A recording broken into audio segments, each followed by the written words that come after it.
Hello, everyone, and welcome back to another episode of the Connecting Dots podcast.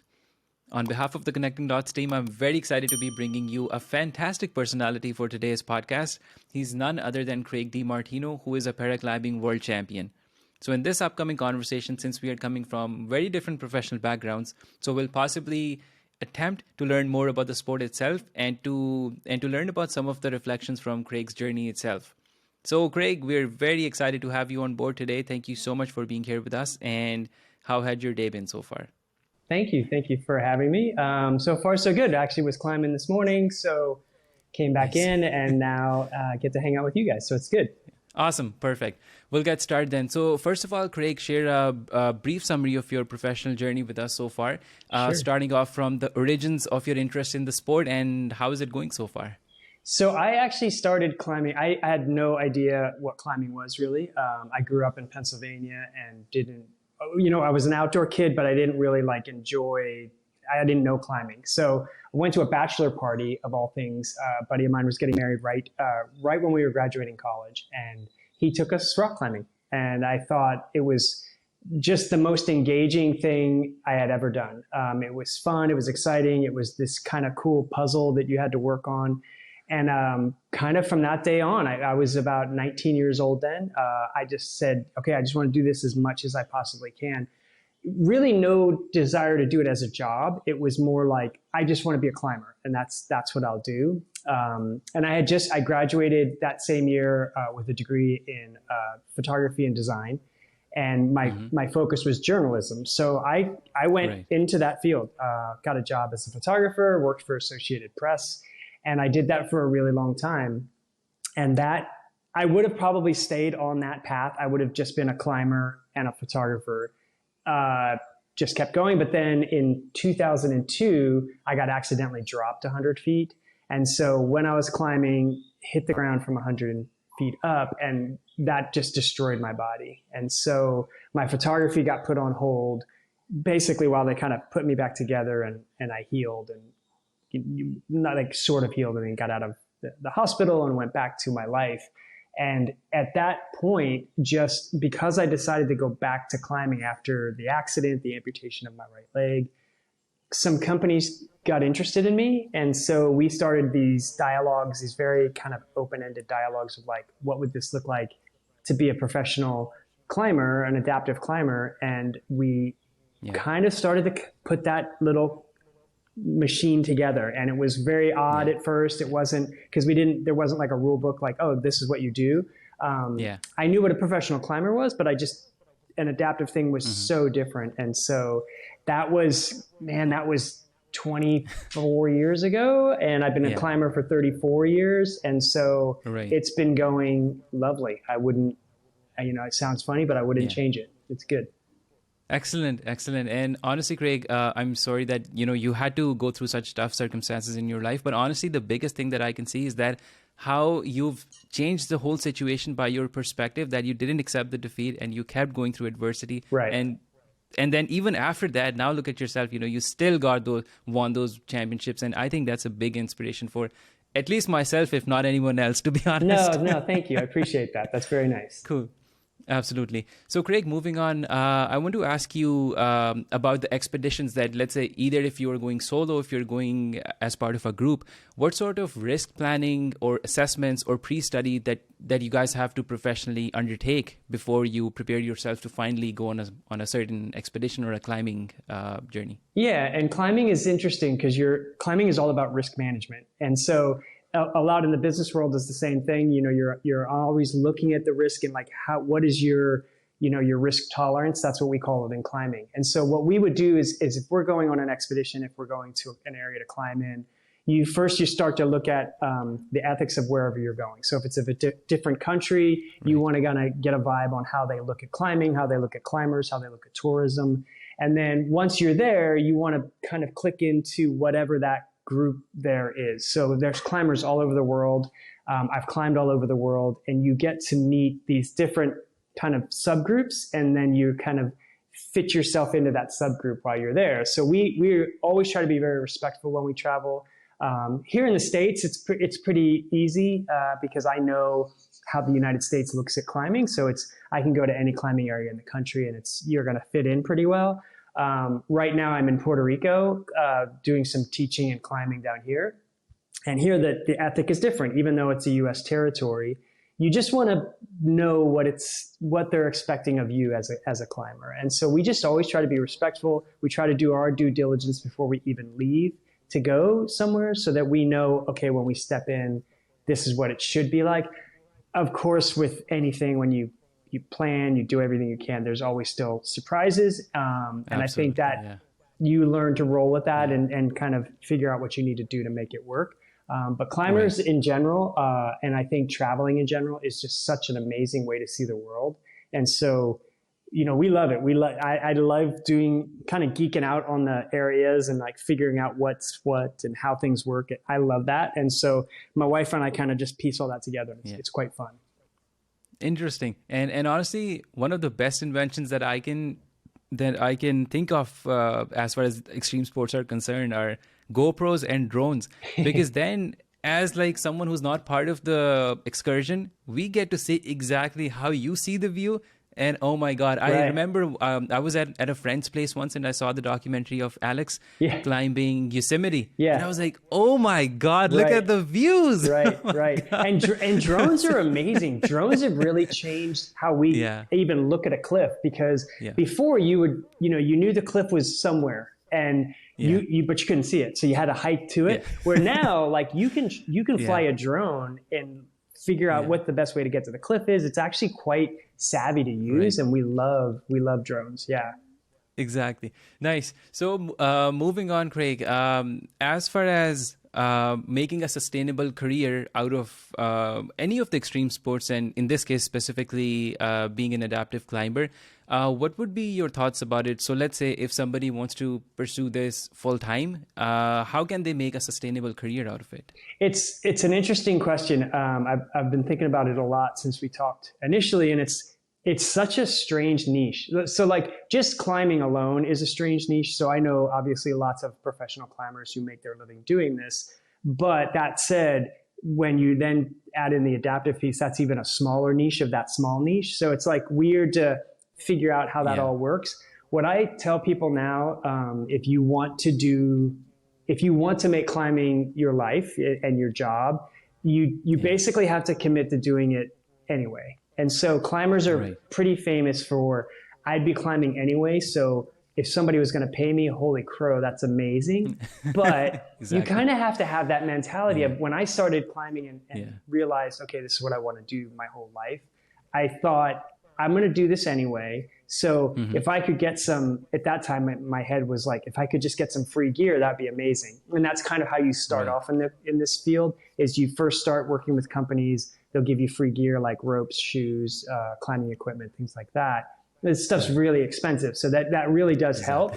But then if you're trying to, have a mortgage, a car, things like that, travel, that all costs money. So now you get into this very small percentage of climbers who actually get paid money. And that niche is even smaller than those other two niches. So now you have a lot of people who will get free gear. But then when you start to get into the money piece, that number gets really small. So I tell them, just do it because you love it. Do it because you would be out there anyway doing it. And if you're doing it from that perspective, you're going to probably do pretty well. And then you also have to have something that they can use. So something tangible for their ROI. So they want to know, like, if we're going to pump this into you, what's going to come back to us? And so if you can look at that with a different, for me, it's cool because my story is very unique. Not a lot of people have fallen 100 feet. Not a lot of people have amputated their leg and fused their back and neck and gone back to climbing and done well. So my story is usually interwoven into my sponsors and my climbing. If you're going to come into it on a different level, then you have to have some kind of story. So either you can write about where you go, you can take photos where you go. They're really into that kind of thing too, where it's like almost like a turnkey thing where the climber goes, they have an objective, you are able to do photo, video, and write, then they get a lot of return for that. So if they pay $5,000 for you to travel there, they're going to be able to put that out on social media, website, marketing blasts, things like that. So you have to be able to think. You can't just be like, I'm going to go climb because I'm a good climber. That really doesn't work. It used to work. And so if you're like, let's just say the best climber in the world, you can do that. But your shelf life is really short. So any professional athlete knows you only have a certain amount of time that you're going to ride that wave. So for me, I realized, okay, I can ride that wave for a while, but then I have to have something because I want longevity. And what does that look like? And so for me, it became a storyteller. I like to tell stories and talk about what I do. And so it was easy for me to say to companies, I will now give, that this is what I'm doing, this is why I'm doing it, and this is how I'm doing it. So it's not just me going to do it. It's like me teaching other people how they can do it as well. And I think that is a good return for them because obviously those people then need to buy equipment, they need to travel, they need to do all these things where that's where they make their money. So you have to be able to give them something tangible back. It's not just me going to climb somewhere and they do their thing. It's got to be something. It's a give and take always. So in your 3-decade-long career, Craig, what were some of the myths that got busted for you?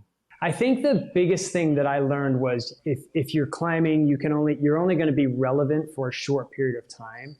And I think there is truth to that, but I also think that myth is like, it's kind of shaky. So if you are climbing, again, if you're that 1% climber who's able to climb something no one else can for a certain period of time, then that myth is true. It's not a myth because once you can't do that anymore, now you're not relevant anymore and you will get pushed because there's always somebody better than you coming up through. So I think what I learned was on one level that is a myth. You are only, you're only relevant for so long, but then on another level, it's not.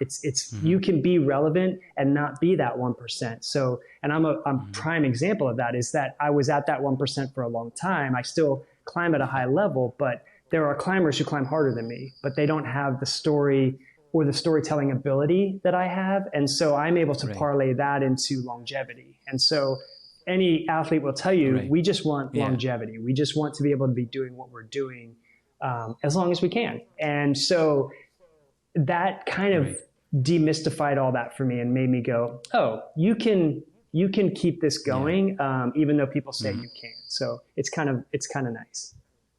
Right. Nice. Interesting.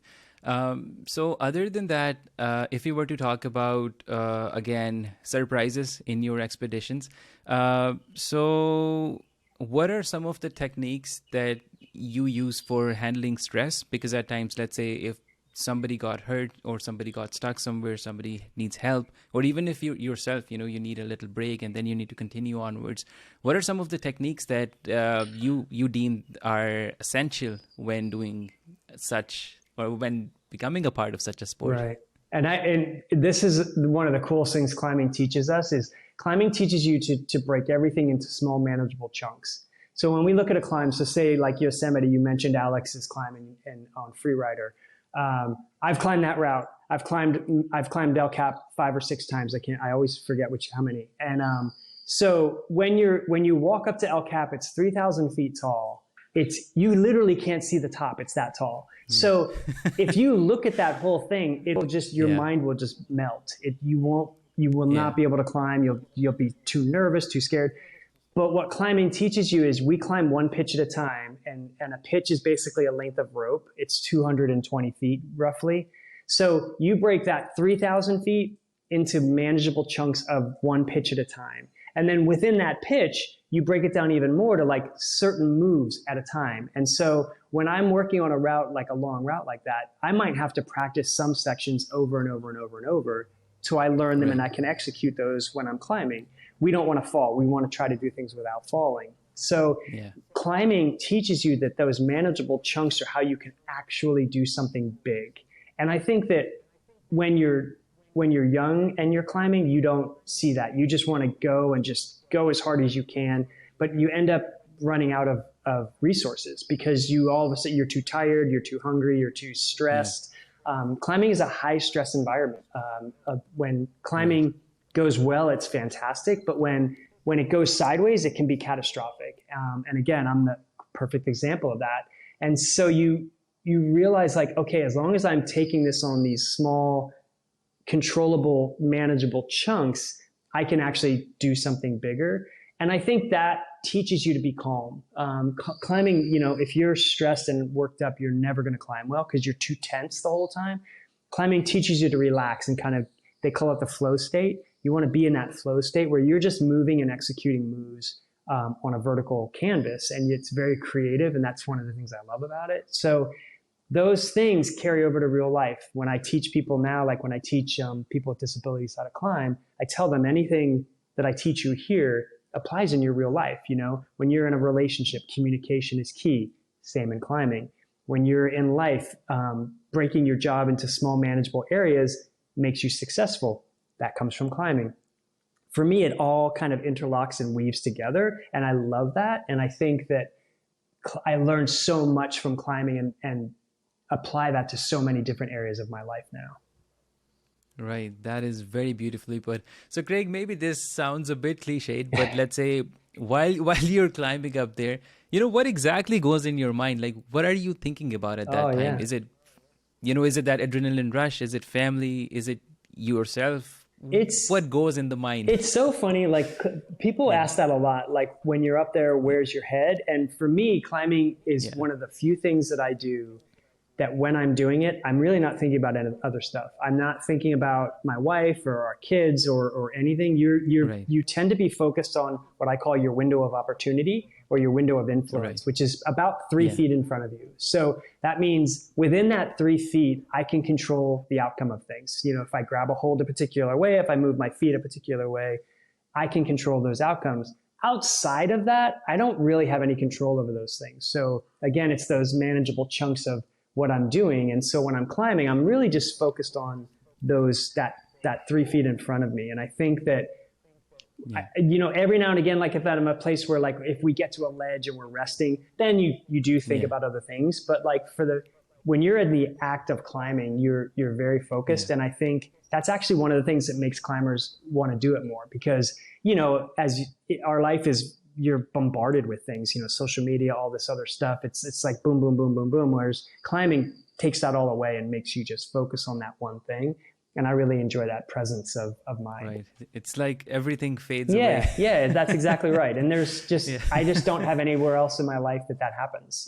I multitask a lot. So climbing takes that away from me, which is a good thing. Right. And if you were to maybe extrapolate it a little bit, there are, again, surprises. Things might not go as per plan. And maybe it's a bit hard for me to ask you that because I don't want to hint at that too much. But let's say when you hit rock bottom in your life and recovery was actually slow, it doesn't heal in 3 days. It takes like 3 months, more than that maybe. And you have to have, a positive mindset. You need to fight the adversity to pave your way. So when you were hit with that unfortunate case, Craig, what was your strength? What kept you going?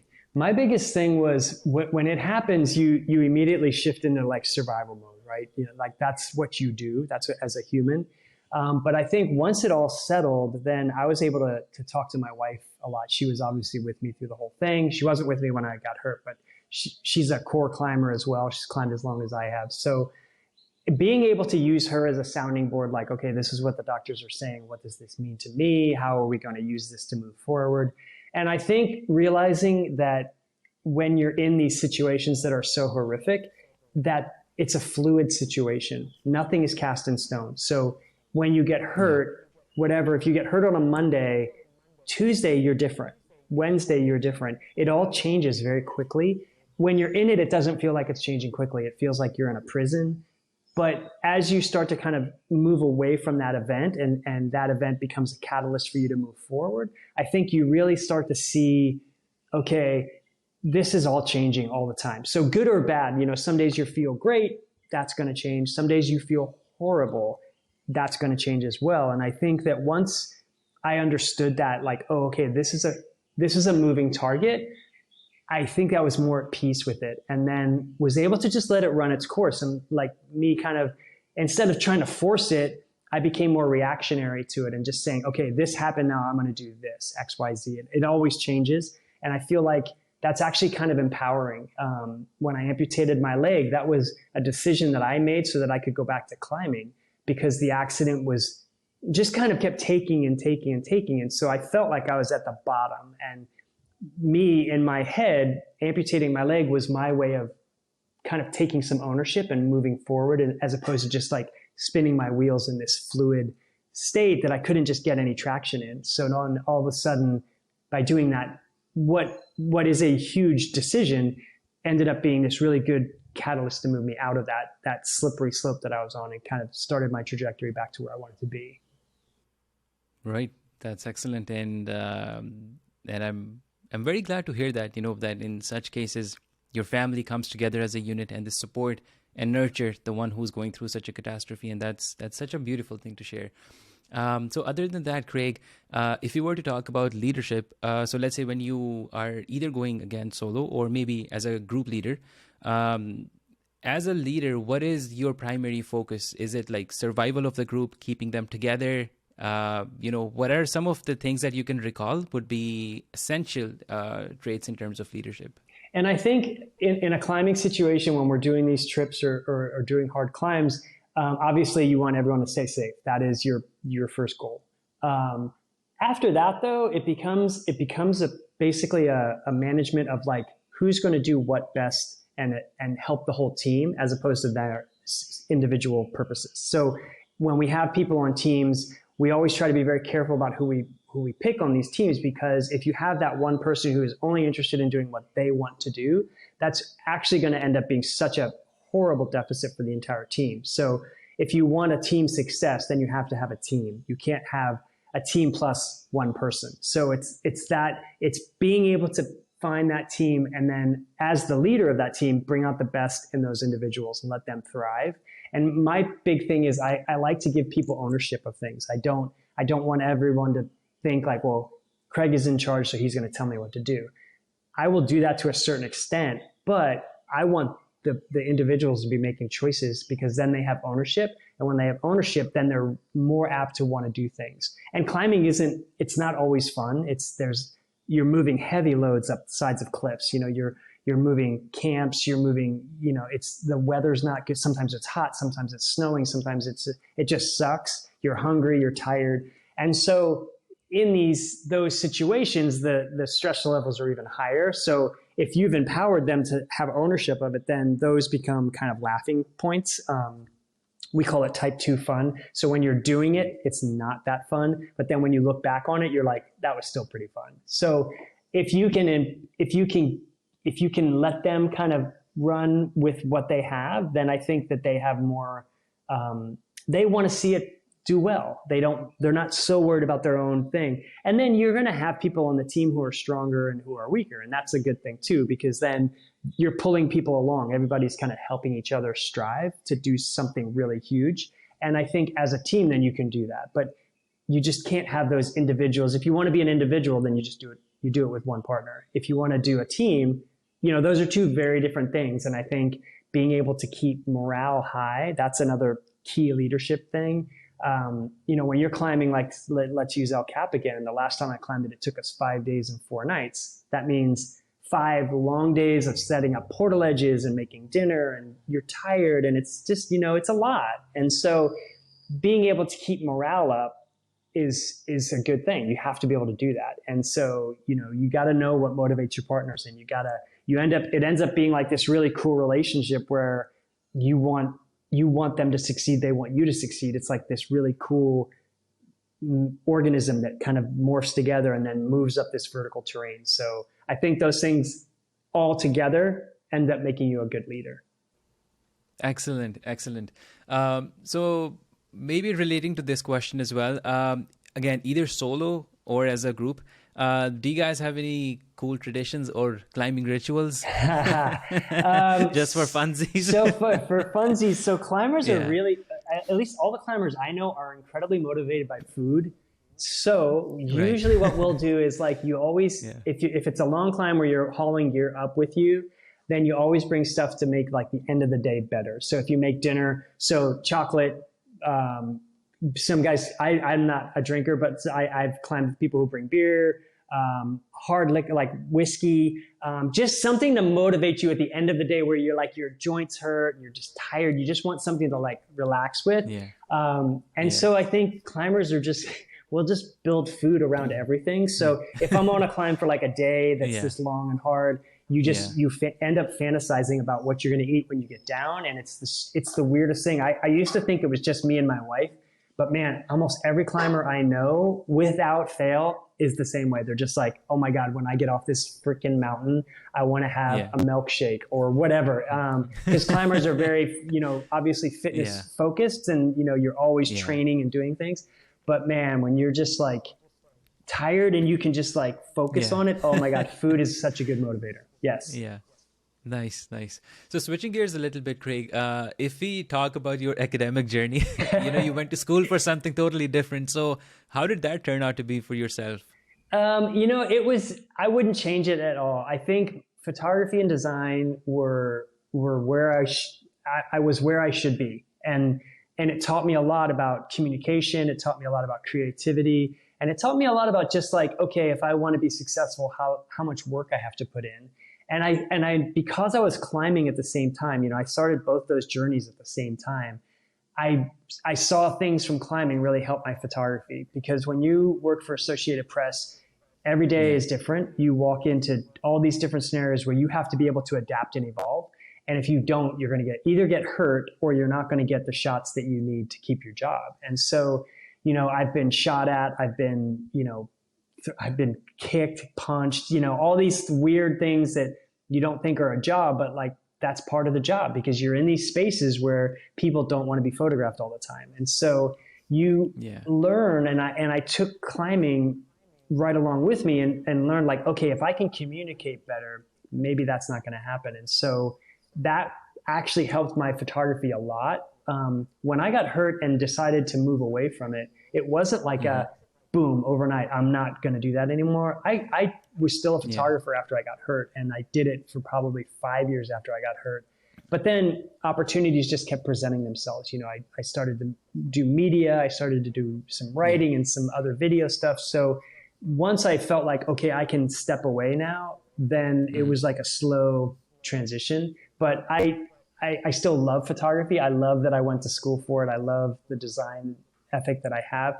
I think climbing is very creative, and I think the creativity I learned to harness in my former career helps my climbing, because when you're in that field, you have to be creative, like on like command, basically. Like, okay, you're photographing now, and you have to be able to turn that on and go. And I think climbing is the same way. Climbing is like, okay, I have to execute now. And so it taught me to kind of compartmentalize and say, okay, I'm doing this right now. I don't have to worry about this other stuff. I'm going to do just this thing. And photography is like that. Climbing is like that. So I don't know. I think it's a weird journey to get where I got, but I wouldn't really change how I got here. Nice. So talking about core values, Craig, what are some of the core values that you really uphold in your life? I really feel like one of my favorite quotes I've ever heard is, people will not remember what you do, they'll remember how you made them feel. And I believe that's Maya Angelou. And I think that over the years, what I've learned and what has just become one of the things I've tried very hard in my life to do is just make sure I'm treating people how I want to be treated. I don't want to ever feel like I'm just like trampling over someone to get what I want. I see enough of that in my life.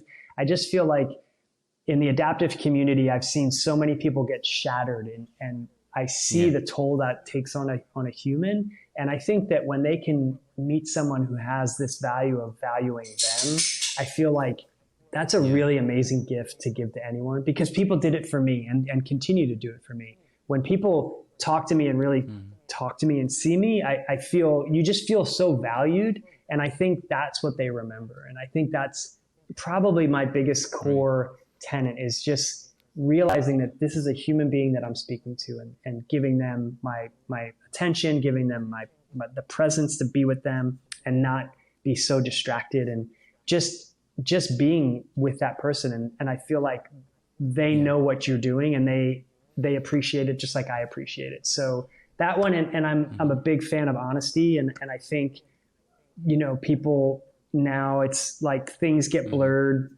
pretty easily, I think, in our society and our culture right now. Yeah. I'm a big fan of just like being open about what I'm trying to communicate and then being honest with what I'm trying to communicate. And my wife and I have been married a really long time, and I think that's one of the things that has really helped our marriage. That, and I think my ability to make fun of anything. That's probably another one of my very core tenets. I think it doesn't matter to me how dire something gets. I will still find some form of humor in it. And that's one of the things my wife says too, is like, she's like, no matter how dark it gets, she's like, I know you're just going to say something smart ass sooner or later. So she's like, she's like, that is a good thing. So I feel like those three things I've kind of, I think now built my whole life around. And I feel like that puts me in a space to do some good. Right. Excellent.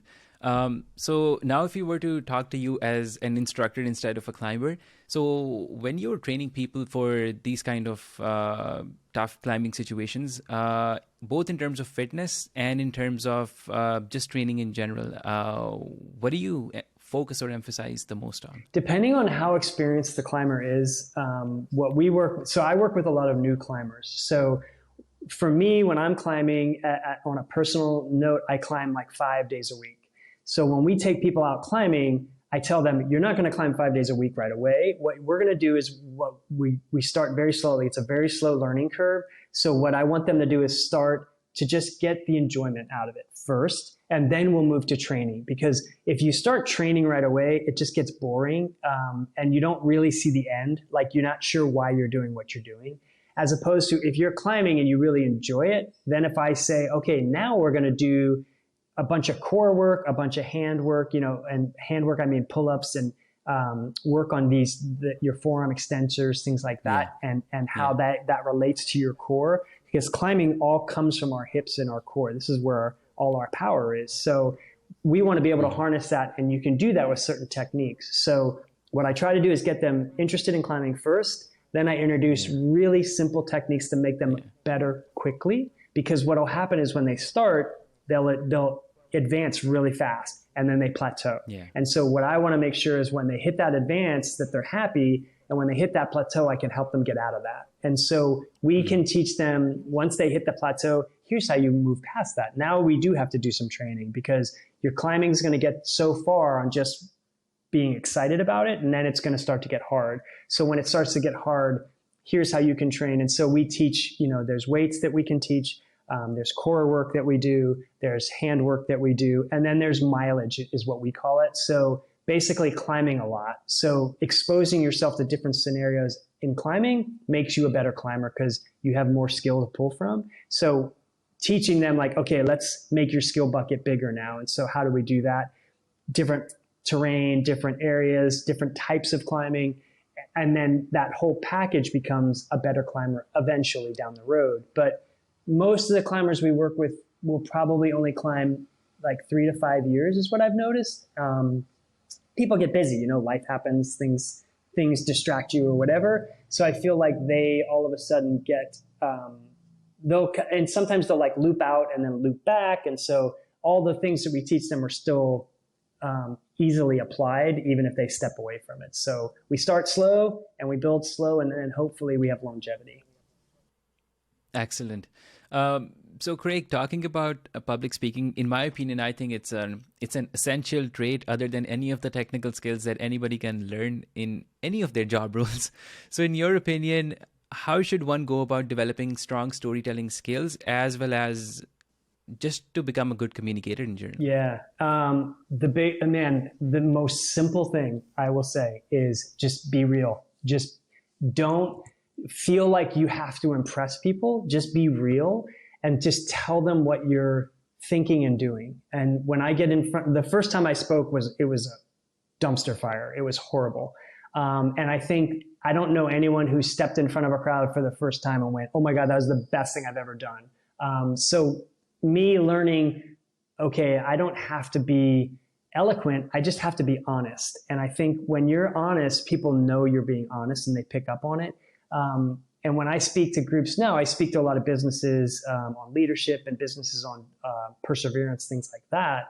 I'm able to say to them, from here is my background, and this is why I can tell you what to do and hopefully make it easier for you to understand, because I'm very honest about the struggles that I have. I'm very honest about how I got to where I am. And I'm also very honest about how I problem solve to get through them, because, not everyone gets hurt in an accident and rebounds and does really well in their life. That's just the truth. And so what makes people different? Like, what makes somebody able to thrive or have just be crippled by post-traumatic stress and all these other things? What gives that person that ability to do that? And I feel like if I'm being honest and open and real, people pick up on that. And then even if you're not the best speaker as far as putting sentences together, they're going to know you're speaking from the heart, and that is what's going to engage them and keep them. And I think as long as you're being real, you will actually do really well as a speaker. But I agree with you. I think it's probably the most important thing in business today is being able to communicate, right? Like what you want and what you expect is like, it's so hard. People just like, they're afraid of it. Whereas it's okay. Just embrace it and run with it. Exactly. Like, honestly, I've always been curious when I look at certain leadership positions from different corporations, that when people speak, other people just want to listen to them. So I've always thought about it. I was like, how does one get that ability that whenever they're saying something, everybody's just naturally paying attention? It's not that they're asking them to do that. Right, exactly. Yeah, that's pretty nice. So, Craig, now that we are heading towards the end of our conversation, honestly, I'm having a great time talking to you. Oh, thank you. Me too. Thank you. So I want to close off on the note that in this modern era of social media, doom scrolling and whatnot, what would be your advice for young people to be their authentic self? Oh man, if I could take, so I should preface this with, I use social media a lot because I have to. Yes. But if I could just take it away from people, oh my God, I would take it away in a heartbeat. Just because I feel like it's such a weird dynamic that it introduces to people, because now you're seeing like these snippets and people are just not that, I'm not what they see on Instagram. I'm not what they see in a video. That's a small sliver of who I am. And I feel like people see it, they feel like they know that person, and they understand that, oh, this is every day. But it's so weird and distracted and fragmented. And so I feel like if they could just, remove that expectation of this, I won't say perfection, but, because like sometimes I'll read social media and people are like, I'm going to be real. And I'm like, I don't think you are. I think you're just saying that to make us feel that way. But I feel like if we could remove those expectations, then as a younger person, you're just able to be yourself, just being yourself is hard, right? Like, I mean, when I was in school, I was different. I was not an athletic kid. I, had bad haircuts and just like, was just kind of a misfit kid, was always in my own world. And I think that, I was still myself, right? We didn't have social media, so I didn't have to get distracted with it. I feel like almost like people are afraid of it now. Like, God, I don't even know who my real core person is. And so I feel like if we could remove some of those distractions, it might be a better way to get into that person. But it's that genie's out, man. It's not going back in the bottle, right? So it's like now you have to just kind of limit, I think, as much as you can. When our kids were young, we would limit social media for them. And I think if you can limit it, that's a good thing. But man, I feel like I just wish people would know themselves a little better and not worry so much about what they see outside. Right. So with that, we'll wrap up the conversation. Thank you so much once again for being here with us, Craig. And as far as our audience are concerned, if you enjoyed the content, do show your support and like, share, and subscribe, and pass the content out to your friends and family. Do check us out on other streaming platforms as well. And lastly, do buy me a coffee, to which I'll provide the link in the description as well. So until the next episode rolls out, do take care of yourself and your loved ones. And this is your host, Usama, signing off. I will catch you in the next one. Bye.